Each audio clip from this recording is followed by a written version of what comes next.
జై శ్రీరామ్. శ్రీమాత్రే నమః. శ్రీ గురుభ్యో నమః. 2024 సంవత్సరం జూలై మాసంలో వార ఫలాలు. జూలై 7వ తారీఖు నుంచి జూలై 13వ తారీఖు వరకు కూడా ఈ వారం యొక్క గోచర గ్రహ స్థితులు ఏ విధంగా ఉన్నాయో ఒకసారి ముందు మనం చూద్దాం. మేషరాశి అధిపతి అయిన మంగళ మేషరాశిలో సంచారం జరుపుతూ ఉన్నారు. ఈ నెల 13వ తారీఖు మేషరాశి నుంచి ఆయన వృషభ రాశిలోకి వెళ్తారు. గురు భగవానుడు వృషభ రాశిలో సంచారము, మిథున రాశిలో సూర్యనారాయణ మూర్తి సంచారము, కర్కాటక రాశిలో శుక్రుడు మరియు బుధ భగవానుడు వీళ్ళిద్దరి సంచారము, కన్యా రాశిలో కేతుదేవుని సంచారము, వక్రించిన శనీశ్వరుడు కుంభరాశిలో సంచారం చేస్తూ ఉన్నారు. రాహు భగవానుడు మీనరాశిలో సంచారము, భూమిని అతి వేగంగా చుట్టి వచ్చే 12 రాశిని అతి వేగంగా చుట్టి వచ్చే చంద్రుడు ఈ వారము కర్కాటక రాశి నుంచి కన్యా రాశి వరకు ఆయన ప్రయాణాన్ని సాగిస్తున్నారు. అంటే ఈ 3 రాశుల్లో చంద్రుడు ఉంటాడు ఈ వారం మొత్తం మీద. ఇవి ఈ వారం యొక్క గోచర గ్రహస్థితులు. ఈ వారం ఏమన్నా విశేషాంశం ఉందా గోచర గ్రహస్థితుల్లో? మరియు ఈ వారము ఏ పరిహారం చేసుకోవాలి, అసలు ద్వాదశ రాశుల వాళ్ళకి ఎలా ఉంటుంది, ఇదంతా కూడా మనం ఒకసారి చూద్దాము. ఇప్పుడు ఈ వారము స్వస్థానగతుడయ్యి ఈ 2 గ్రహాలు ఉన్నాయి. ఒకటి మంగళ్ మరియు వక్రించిన శనేశ్వరుడు, వీరిద్దరు కూడా స్వస్థానగతుడై ఉన్నారు. పోయిన వారం దాకా బుధ భగవానుడు మిథున రాశిలో స్వస్థానగతుడై ఉన్న ఇప్పుడు ఆయన మిథున రాశి నుంచి బయటకు వచ్చేసారు. ఈ వారం యొక్క స్పెషల్ అంశం ఏంటంటే శుక్ర భగవానుడు కర్కాటక రాశిలో సంచారము. ఎందుకు కర్కాటక రాశిలో సంచారం అంటే ఎప్పుడైనా 4th హౌస్లో శుక్రుడు ఉంటే కనుక చాలా మంచిది. అంటే కాలపురుషుడు కుండలిలోంచి మీ జన్మజాతకంలో కూడా 4th హౌస్లో శుక్రుడు ఉంటే చాలా మంచిది. అంటే ఇంట్లో కొంతమంది చూడండి, ఇంట్లో చాలా రిలాక్స్డ్గా ప్లెజెంట్గా చిల్ అవుతూ ఉంటారు. కొంతమంది ఇంటికి వెళ్ళాలంటే అబ్బా ఎందుకు వచ్చిందిరా భగవంతుడా ఇప్పుడు ఇంటికి వెళ్ళాలా అన్నట్లు బాధపడుతూ ఉంటారు. సో అక్కడ సిచ్యువేషన్స్ డిఫర్. ఎవరికైతే 4th హౌస్లో రాహు ఉంటారో వాళ్ళకి ఇంట్లో ఎప్పుడు ప్రశాంతంగా ఉండదు, వాళ్ళకి ప్రశాంతంగా ఉండదు, వాళ్ళ చుట్టూ ఉన్న వాళ్ళకి కూడా ప్రశాంతంగా ఉండదు. అలా ఇంట్లోంచి ఎప్పుడు బయటపడదామా అని చూసేట్లో ఉంటాయి వాళ్ళకి పరిస్థితులు. కానీ శుక్ర భగవానుడు ఎవరికైతే శుక్ర భగవానుడు చతుర్థంలో ఉన్నా లేదా గురు భగవానుడు చతుర్థంలో ఉన్నా, గురు భగవానుడు చతుర్థంలో ఉంటే అందరూ వీళ్ళ దగ్గరకు వస్తారు. వీళ్ళని అయస్కాంతంలాగా అందరిని అట్రాక్ట్ చేస్తారు. వీళ్ళు బిజినెస్ ఇంట్లోంచి పెట్టుకుంటే చాలా ఫాలోయింగ్ ఉంటుంది, అంటే జనరల్గా చెప్తున్నాను. అలాగే శుక్రుడు ఇంట్లో ఉంటే కంఫర్ట్స్ ఎక్కువగా ఉంటాయి అన్నమాట. వీళ్ళు ఇంట్లోంచి బయటకు వెళ్ళడానికి ఎక్కువ ఇష్టపడరు. వెళ్తారు కానివ్వండి, ఎక్కువగా ఇంట్లో హాయిగా రిలాక్స్డ్గా ఉండడానికి ఇష్టపడతారు. ఇప్పుడు ఇదంతా ఎందుకు చెప్తున్నానంటే కాలపురుషుడి కుండలిలోంచి 4వ స్థానమైన కర్కాటక రాశిలో శుక్ర భగవానుడు సంచారం చేస్తున్నారు. అంటే ఇది అందరికీ కూడా మీ జన్మజాతకంలో శుక్రుడు చతుర్థ స్థానంలో ఉన్నా లేకపోయినా, లేదా చతుర్థ స్థానం మీద దృష్టి పెట్టినా లేకపోయినా, కాలపురుషుడు కుండలిలోంచి ఆయన చతుర్థ రాశిలో ఉన్నారు కాబట్టి అది కూడా ఎఫ్లిక్షన్ లేకుండా, అంటే అక్కడ మళ్ళీ రాహు కేతువు కుజుడు వీళ్ళెవరు అలా కలవకుండా, శనేశ్వరుడు ఇలా ఎవరు లేకుండా, ఎఫ్లిక్షన్ లేకుండా బుధ భగవానుడితోటి కలిసి ఉండడం చాలా మంచిది. ఇది ద్వాదశ రాశుల వాళ్ళకి కూడా చాలా మంచి చేస్తుంది. అంటే ముందు ఇంట్లో అందరికీ కూడా అనుకూల వాతావరణం, ప్రశాంతమైన వాతావరణం. ముందు శుక్రుడు అక్కడ కర్కాటక రాశిలో ఉన్నంత కాలము కూడా ప్రతి ఒక్కళ్ళు బ్లెస్ చేయబడతారు. అలానే ఇంకోటి ఏంటంటే బుధ భగవానుడితో కూడి ప్రత్యేకించి ఇంట్లో వ్యాపారం చేసే వాళ్ళకి ఇది చాలా మంచి టైం. అది ఇప్పుడు ప్రారంభించమని అసలు చెప్పట్లేదు, ఎందుకంటే దానికి మీ జన్మజాతకం చూసుకునే సపోర్ట్ అయితేనే ప్రారంభించాలి. బట్ ఆల్రెడీ ఎప్పటి నుంచో చేస్తున్న వాళ్ళు ఉంటారు కదా, ఇంట్లోంచి వర్క్ ఫ్రమ్ హోమ్ చేసేవాళ్ళు, అంటే ఉద్యోగస్తులైనా లేదా ఇంట్లోంచి బిజినెస్ చేసేవాళ్ళు, వీళ్ళకైతే ఇంకా చాలా మంచి చాలా అంటే చాలా మంచి పీరియడ్, బాగా కలిసి వస్తుంది ఈ వారము. ఈ వారం యొక్క ఇంపాక్ట్ ఒక నెల అంటే ఒక 2-3 వారాలు ఉంటుంది. సో చాలా బాగా కలిసి వస్తుంది. వీళ్ళు చేసే ఇంటి నుంచి చేసే వ్యాపారము చాలా బాగా కలిసి వస్తుంది. అలాగే వర్క్ ఫ్రమ్ హోమ్ చేసే వాళ్ళకి కూడా చాలా మంచి ఐడెంటిటీ ఇప్పుడు ఉన్న ఈ గోచారం కలగజేస్తూ ఉంది.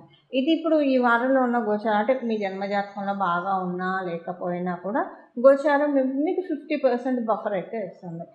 మీ జన్మజాతకం బాగా ఉంటే ఎక్కువగా మార్పులు ఉంటాయి, చాలా మంచి మార్పులు ఉంటాయి. అంటే మీ జన్మజాతకంలో బాగుంటుంటే సపోజ్ మీకు జన్మజాతకంలో చతుర్థంలో గురుడు ఉన్నాడు అనుకోండి, లేదా శుక్రుడు ఉన్నాడు అనుకోండి, ఇది చాలా అంటే చాలా మంచి ట్రాన్సిట్. అందరికీ వచ్చే యోగం కంటే డబుల్ బనాన్స్ ఎలాగో మీకు వస్తుంది. అంటే అంత బాగా మీకు మంచి ఫలితాలు ఉంటాయి. ఇంట్లో ప్రశాంతత, మీరు ఇంటి నుంచి వ్యాపారం చేసేవాళ్ళైనా వర్క్ ఫ్రమ్ హోమ్ చేసేవాళ్ళైనా చాలా మంచి లాభాలు వస్తాయి మీకు.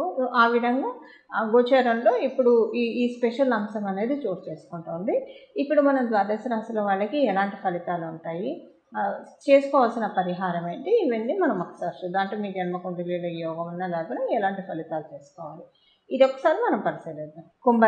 కుంభరాశిలో పుట్టిన వాళ్ళకి ఈ వారం చాలా చక్కగా ఉంది. ఎవరితోటైనా మీకు భేదాభిప్రాయాలు ఇలాంటివి ఏమైనా ఉంటే కనుక అవన్నీ కూడా చాలా చక్కగా సర్దుమణిగే సమయం. అంటే వీటన్నిటికీ కూడా చెక్ పడే శుభ సమయం. భేదాభిప్రాయాలు వీటన్నిటి నుంచి బయటకు వచ్చే శుభ సమయం. మీరు ఏమైనా లోన్ కోసం ప్రయత్నిస్తూ ఉంటే ఆ లోన్స్ రావడానికి అవకాశం చాలా చక్కగా ఉంది. లోన్స్ అన్ని క్లియర్ రావడానికి కూడా హౌసింగ్ లోన్ ప్రత్యేకించి వెహికల్ లోన్ కావచ్చు, హౌసింగ్ లోన్ కావచ్చు, మార్ట్గేజ్ లోను వీటి కోసం ఏమన్నా మీరు ప్రయత్నం చేస్తూ ఉంటే కనుక అవన్నీ కూడా మీకు ఇప్పుడు అయ్యే శుభ సమయం అని చెప్పాలి. చాలా చక్కగా ఉంది. మెయిన్ ఏంటంటే చాలా కాన్ఫిడెంట్గా ఉంటారు మీరు. చాలా అంటే మీ ఆలోచనలో కావచ్చు, ఏదైనా సరే ఇప్పుడు ఒక్కొక్కసారి మన ఆలోచనలు ఎలా ఉంటాయంటే మన ధైర్యాన్ని దెబ్బతీసే విధంగా ఉంటాయి. సో మనకి ఆలోచనలు వస్తాయి. ఆ ఆలోచనలతోటి నీరు గారిపోతాము. ఈసారి అలా ఉండదు. మీకు మీరు సెల్ఫ్ బూస్టప్ చాలా ఇచ్చుకుంటారు. చాలా కాన్ఫిడెన్స్గా ఉంటారు. మీ జీవితం మీద మీకు ఒక పిక్చర్, ఒక క్లారిటీ చాలా బాగా వస్తుంది. ఏం జరగబోతున్నాయి, ఎన్ని పాజిటివ్ థింగ్స్ మీ లైఫ్లో జరగబోతున్నాయి, వీటన్నిటి మీద మీకు చక్కటి అవగాహన ఇప్పుడున్న గ్రహస్థితులు కలగజేస్తున్నాయి. ఆ విధంగా మీరు బ్లెస్డ్ అని చెప్పాలి కుంభరాశిలో పుట్టిన వాళ్ళందరూ. ఇవి ఈ వారంలో ఉన్న గోచర గ్రహస్థితుల ఫలితాలు కుంభరాశిలో పుట్టిన వాళ్ళకి. చూసారు కదండి మీ రాశి వాళ్ళకి ఎలాంటి ఫలితాలు ఉంటాయో. ఇప్పుడు దీనికి చేసుకోవాల్సిన పరిహారం మనం చూద్దాము. శుక్రుడు బాగా బ్లెస్ చేస్తూ ఉన్నారు. అన్ని గ్రహాల్లో, నవగ్రహాల్లో ఎక్కువగా బ్లెస్ చేసేది ఈ వారం శుక్రుడు మరియు బుధుడు. కాబట్టి మీరు విష్ణు సహస్రనామం వినడము లక్ష్మీ అమ్మవారికి ప్రీతికరము. లక్ష్మీ అమ్మవారిని డైరెక్ట్గా పూజించడం కంటే విష్ణు సహస్రనామాలు ఎవరైతే వింటూ ఉంటారో అలాంటి ఇళ్లల్లో అమ్మవారు హరికి సంబంధించిన శ్రీమన్నారాయణ కథలు వినేవాళ్ళని, శ్రీమన్నారాయణని ధ్యానం చేసేవాళ్ళని, శ్రీమన్నారాయణ మంత్రాన్ని జపం చేసేవాళ్ళని, వాసుదేవుణ్ణి సర్వదా స్మరించేవాళ్ళని, భగవద్గీత వినేవాళ్ళని, అలాగే విష్ణు సహస్రనామం వినేవాళ్ళు అంటే అమ్మవారికి అత్యంత ఆప్తులు. సో ఇలా మీరు కనుక చేసుకుంటే చాలా బాగా ఉంటుంది. ప్రతిరోజు స్త్రీ సూక్తం, పురుష సూక్తం ఈ వారం రోజులు వితౌట్ ఎనీ ఫెయిల్. అంటే ఆడవాళ్ళైతే సూక్తం చదవకపోవడం మంచిది, మగవాళ్ళు చదవండి లేదా వినొచ్చు. ఇప్పుడు ఎవరైనా వినొచ్చు, చక్కగా వినడానికి ప్రయత్నించండి. ప్రతిరోజు లేవంగానే 3 సార్లు పురుష సూక్తం, 3 సార్లు స్త్రీ సూక్తము. ఇలా చేయడం వల్ల శుక్ర భగవానుడు చతుర్థ స్థానంలో ఉంటూ మీకు చాలా చక్కటి యోగాన్ని కలిగిస్తారు. అలానే లక్ష్మీ అమ్మవారికి సంబంధించిన కనకదార స్తోత్రాన్ని, ఎందుకంటే బుధ భగవానుడు ఉన్నాడు కాబట్టి ఇక్కడ ప్రత్యేకించి ఈ రెమెడీ అయితే అస్సలు మిస్ అవ్వకండి.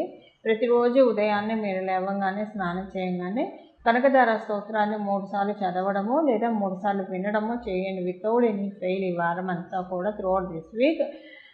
ఎందుకంటే ఇక్కడ లక్ష్మీనారాయణ యోగం ద్వాదశ రాశుల వాళ్ళకి ఏర్పడుతుంది. బుధుడు శుక్రుడు వీళ్ళిద్దరు కలయిక వల్ల. బుధుడు ప్రకృతికి సంకేతం కాబట్టి శుక్రుడితో కలిసి ఉన్నాడు కాబట్టి ఉసిరికాయ కూడా మనకి ప్రకృతి మాత నుంచి వచ్చింది. ఇక్కడ ఉసిరికాయ మనకి తెలుసు కదా, కనకదార స్తోత్రం అసలు ఎందుకు వచ్చిందో మనందరికీ తెలుసు, ఇది చెప్పక్కర్లేదు. ఒక వేద బ్రాహ్మణురాలు కనక శంకరాచార్యులు వారు వెళ్ళి భౌతి భిక్షాం దేహి అని అన్నప్పుడు ఒక వృద్ధ బ్రాహ్మణ స్త్రీ ఆవిడ దగ్గర ఏం లేకపోతే ఎండిపోయిన ఉసిరికాయ వేస్తుంది. దానికే శంకరాచార్యులు వారు చేసిన స్తుతికి అమ్మవారు కనకదారగా బంగారు ఉసిరికాయల్ని కురిపించింది.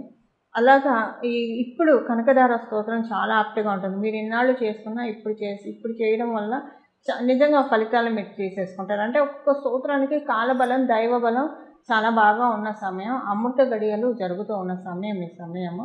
సో ద్వాదశ రాశుల వాళ్ళు, ద్వాదశ లగ్నాల వాళ్ళు కూడా ఈ కనకదార స్తోత్రాన్ని ప్రతిరోజు ఉదయాన్నే 3 సార్లు మీకు కుదిరి ఉదయము, ప్రాతః సంధ్య, మధ్యాహ్న సంధ్య, సాయం సంధ్య వేళల్లో చదువుకుంటే ఒక్కొక్కసారి చాలా మంచిది. అంటే ఉదయం లేవగానే స్నానం చేసినప్పుడు ఒకసారి, మధ్యాహ్నం అభిజిత్ లగ్నంలో ఒకసారి, అంటే 12 నుంచి 1 గంటలోపు ఒకసారి, అలాగే సాయంత్రం పూట అసలు సంధ్య వేళలో, ప్రదోష వేళలో ఒకసారి ఇలా చదువుకోవడం కానీ వినడం కానీ చేస్తే చాలా మంచిది. పొద్దున మీరు స్నానం చేసి విన్నప్పుడు చదివినా, మీరు ఆఫీస్లో ఉన్నా, మధ్యాహ్నం పూట ఎక్కడ ఉన్నా కూడా మీరు చదవచ్చు, వినొచ్చు. ఇది చేయండి. ఇలా చేయడం లేదు, ఇదంతా కుదరదు, ఆఫీస్లో మేము మర్చిపోతామేమో అని వర్క్ దీంట్లో ఉన్నప్పుడు అన్నప్పుడు పొద్దున్నే 3 సార్లు చేయడానికి ప్రయత్నించండి. ఇలా చేయడం వల్ల చాలా చక్కటి సత్ఫలితాలు. శుక్రాచార్యుల వారి చతుర్థ స్థానంలో ఆ బుధ భగవానుడితో కూడి ఉండడం అనేది చాలా మంచిది. దానికి సంబంధించిన ఫలితాలు పొందడానికి మీరు ఖచ్చితంగా ఈ రెమెడీస్ చేయండి. రెమెడీస్ చేయడం వల్ల మీ జన్మ జాతకంలో లేకపోయినా డెఫినెట్గా 50% మీకు అనుకూలతలు, కుటుంబ పరంగా ఏదన్నా కొనుక్కోవాలన్నా, వెహికల్ ఇలాంటివి కొనుక్కోవాలనుకున్నా దేనికైనా సరే ఇది సహకరిస్తుంది. మంగళ. నమో భగవతే వాసుదేవాయ.